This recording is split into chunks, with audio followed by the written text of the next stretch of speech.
Buenas noches. Soy el encargado de Archivo Medianoche. Cada semana recibimos testimonios de personas que aseguran haber vivido algo que, hasta el día de hoy, no han logrado explicar. Apaga las luces, ponte cómodo y acompáñame a abrir el expediente de esta noche. Nunca supimos exactamente cuándo empezó. Al principio fueron cosas tan pequeñas que ni siquiera les prestamos atención. Una puerta que aparecía abierta por la mañana. Algún ruido en las escaleras durante la noche. Objetos que cambiaban de lugar. Vivíamos en una casa vieja, en las afueras de Morelia, y la mayor parte de la construcción era de madera. Así que siempre teníamos alguna explicación para los ruidos. Hasta que una noche algo cambió. Era sábado y yo estaba preparando algunas cosas para el día siguiente. Abrí el refrigerador y un olor horrible salió de ahí. Todo lo que había comprado esa misma mañana estaba echado a perder. La carne, las verduras, incluso algunas cosas que acababa de meter. Pensé que el refrigerador se había descompuesto. Tiramos todo y limpiamos. El problema fue que unas horas después, el olor volvió. Esta vez estaba en toda la casa. Revisamos la basura, los drenajes, la cocina. No encontramos nada. Esa noche nos fuimos a dormir con las ventanas abiertas porque hacía muchísimo calor. Como a las 3 de la mañana nos despertó un ruido muy fuerte. Las ventanas estaban azotándose. No una, todas. Las de nuestro cuarto, las de los niños y hasta las del pasillo. Parecía que afuera había un viento terrible. Pero cuando mi esposo salió a revisar, no había absolutamente nada. La calle estaba completamente tranquila. Cerramos todas las ventanas y regresamos a dormir. A la mañana siguiente ocurrió algo todavía más raro. Fui a preparar el desayuno y descubrí que todos los platos y vasos de la cocina habían desaparecido. No estaban en los cajones. No estaban en el comedor. No estaban en ninguna parte. Mis hijos tampoco sabían qué había pasado. Mientras buscábamos, uno de los cajones se abrió de golpe. Después otro. Y todos los cubiertos cayeron al suelo al mismo tiempo. Mi hija menor comenzó a llorar. Fue la primera vez que pensé que quizá aquello no tenía una explicación normal. Esa noche decidimos dormir todos en nuestras habitaciones. Alrededor de las 2 de la mañana escuché pasos. Venían de la planta baja. Desperté a mi esposo. Nos quedamos sentados en la cama escuchando. Los pasos comenzaron a subir por las escaleras. Lentamente. Uno por uno. Hasta que llegaron al segundo piso. Mi esposo encendió la luz del pasillo. En ese momento las bombillas comenzaron a parpadear. Y se apagaron. Los pasos pasaron frente a nuestra habitación. No vimos a nadie. Solo sentimos una corriente de aire. Después escuchamos que algo entraba al cuarto de nuestra hija mayor, Valeria. Corrimos detrás. Ella estaba dormida. Pero su habitación era un desastre. Una silla, unas lámparas, libros y varios objetos estaban apilados unos encima de otros. No entendíamos cómo habían terminado así. Y cuando encendimos la luz, todo cayó al mismo tiempo. Valeria se despertó asustada. ¿Qué están haciendo? No supimos qué responderle. Durante los siguientes días las cosas continuaron. La televisión se encendía sola. Los muebles aparecían en lugares diferentes. Escuchábamos golpes en las puertas durante la madrugada. A veces tocaban la puerta principal. Cuando salíamos a revisar, no había nadie. Lo peor era que nunca vimos una figura. Ni una sombra. Ni un rostro. Nada. Solo sabíamos que algo estaba ahí porque lo escuchábamos y veíamos lo que hacía. Después de varias semanas estábamos agotados. Llamamos a un sacerdote. Vino a bendecir la casa y durante un par de días todo estuvo tranquilo. Pero después regresó. Y con más fuerza. Fue entonces cuando el sacerdote nos habló de una mujer que conocía y que, según él, podía ayudarnos. No sabíamos qué esperar. La mujer llegó una tarde. Recorrió la casa en silencio. Cuando llegó al cuarto de Valeria se quedó varios minutos observando. Después nos preguntó algo que nos pareció extraño. ¿Su hija sale mucho con sus amigas? Le dijimos que sí. Valeria estudiaba en la universidad y normalmente pasaba bastante tiempo fuera de casa. La mujer volvió a mirar el cuarto. Después nos dijo, aquí hay algo relacionado con ella. No nos quiso decir más. Solo pidió llevarse una prenda de Valeria para intentar averiguar qué estaba pasando. Nos pareció extraño, pero aceptamos. Durante los días siguientes seguimos viviendo con miedo.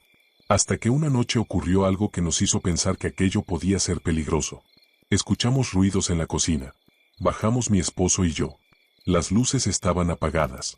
Y volvimos a sentir aquel olor horrible. Cuando encendimos la luz, había decenas de ratas dentro de la cocina. No sabíamos de dónde habían salido. Mi esposo abrió la puerta trasera para sacarlas.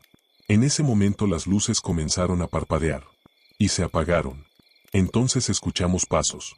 Esta vez estaban detrás de nosotros. Pasaron por la cocina. Subieron las escaleras. Y se dirigieron directamente hacia los cuartos. Corrimos detrás. Mi hijo estaba en el suelo. Lloraba. Nos dijo que algo lo había agarrado de los pies y lo había tirado de la cama. Fue entonces cuando entendimos que ya no podíamos seguir viviendo así. La mujer regresó al día siguiente. Nos dijo que necesitaba hacer una sesión para intentar identificar qué estaba pasando. Nos sentamos alrededor de una mesa. Ella colocó unas velas y comenzó a hacer preguntas. Al principio no ocurrió nada. Después las llamas comenzaron a moverse. Una de las velas se apagó. Y escuchamos un golpe en la otra habitación. La mujer siguió preguntando. Hasta que comenzó a escribir algo en un cuaderno. De repente dejó de escribir. Miró hacia el cuarto de Valeria. Y preguntó. ¿Dónde está su hija? Le dijimos que estaba en casa de unas amigas. Entonces se quedó callada. Después escribió una palabra. Valeria. Nos mostró el cuaderno. El nombre aparecía varias veces. Le preguntamos qué significaba. No quiso responder inmediatamente. Solo dijo. Hay algo que está muy cerca de ella. Esa noche Valeria regresó. Y por primera vez notamos algo extraño en su comportamiento. Estaba completamente normal. Demasiado normal. Mientras nosotros estábamos aterrados, ella parecía no tener miedo. La mujer nos había advertido que observáramos si Valeria tenía lagunas de memoria, dolores de cabeza o momentos en los que no recordara qué había hecho. Y cuando se lo preguntamos, Valeria comenzó a llorar. Nos dijo que desde hacía semanas tenía momentos que no podía recordar. A veces despertaba sin saber cómo había llegado a su habitación. También sufría dolores de cabeza muy fuertes. Entonces le preguntamos directamente, ¿qué hicieron tú y tus amigas la noche que fueron al cementerio? Valeria se quedó completamente pálida. Nos explicó que sus compañeras de universidad habían organizado una especie de reto para los estudiantes nuevos. Habían entrado de noche a un panteón. Habían bebido. Y habían hecho algunas cosas que ahora le daban vergüenza contar. Pensamos que quizá todo había comenzado ahí. Pero no teníamos ninguna prueba. Hasta que revisamos su mochila. Encontramos algo escondido detrás del forro. Era un pequeño fragmento de hueso. Estaba cubierto de tierra. Valeria no sabía cómo había llegado ahí. La mujer que nos estaba ayudando aseguró que aquello era la causa de todo. Nos dijo que alguien podía haberle hecho algún tipo de trabajo y que Valeria había llevado algo del cementerio hasta nuestra casa. No sabíamos si creerle. Pero ya no estábamos dispuestos a correr riesgos. Regresamos al panteón. Valeria enterró el hueso y pidió perdón por haberlo tomado. Después comenzó a recibir ayuda y dejó de relacionarse con aquellas amigas. Poco a poco las cosas empezaron a cambiar. Los golpes desaparecieron. Las puertas dejaron de abrirse. La televisión nunca volvió a encenderse sola. Y las ratas desaparecieron.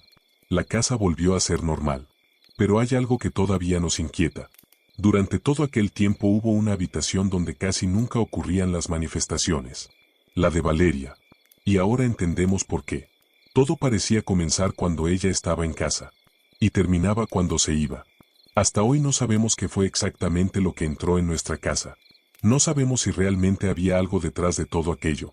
O si simplemente coincidieron demasiadas cosas extrañas. Pero hay una última cosa que nunca hemos podido explicar. Una noche, cuando todo ya había terminado, Valeria estaba dormida. Mi esposo y yo estábamos en nuestra habitación.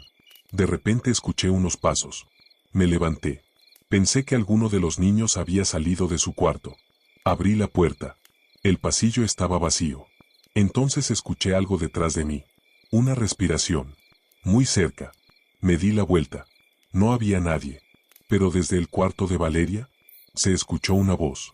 Muy baja. Como si alguien estuviera hablando mientras dormía. Era la voz de mi hija. Pero estaba diciendo algo que nunca había escuchado antes. Déjalo entrar. Nunca volvimos a escuchar aquella voz. Y prefiero pensar que todo terminó. Aunque algunas noches, cuando una puerta se abre sola o escuchamos crujir las escaleras, ninguno de nosotros quiere ser el primero en preguntar, ¿quién anda ahí?